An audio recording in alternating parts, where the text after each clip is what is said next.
நிறைய உங்களுக்கு செய்யணும்னு ஆசைப்படுறேன். எனக்கு நீங்க ஒன்னே ஒண்ணுதான் செய்யணும். எப்பவுமே அன்பா இருக்கணும். எங்க எந்த காரணத்தை கொண்டும் குழந்தைங்கள ஸ்கூல்ல விட்டு நிறுத்தக்கூடாது.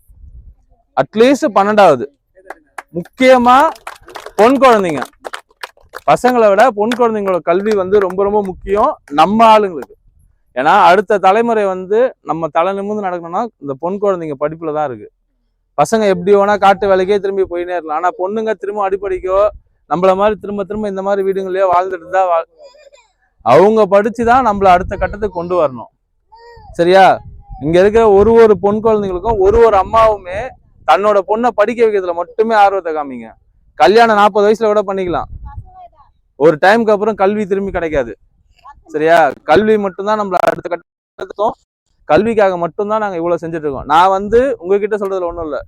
இந்த மாதிரி உள்ள உட்காந்துருந்தேன், நம்ம கூட்டத்துல தெரியும், உட்காந்துருந்தேன். எனக்கு இதே மாதிரி வேற யாரோ சொல்லுவாங்க, நானும் கை தட்டி இருக்கேன், கொடுக்கறத வாங்கியிருக்கேன், சாப்பிட்டு இருக்கேன், அவங்க சொல்றதெல்லாம் நானும் பேசியிருக்கேன்.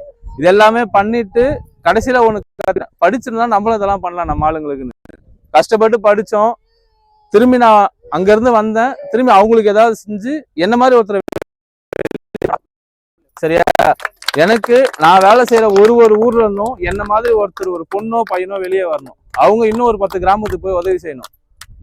அதுக்கு மட்டும்தான் உழைச்சிட்டு இருக்கேன். இங்க அதே மாதிரி எனக்கு நிச்சயமா என்ன மாதிரி ஒருத்தர் உருவாவீங்கன்ற நம்பிக்கையில நான் இதை உங்களுக்கு பண்றேன். எனக்கு அந்த சப்போர்ட்டை நீங்க எப்பவுமே. சரியா?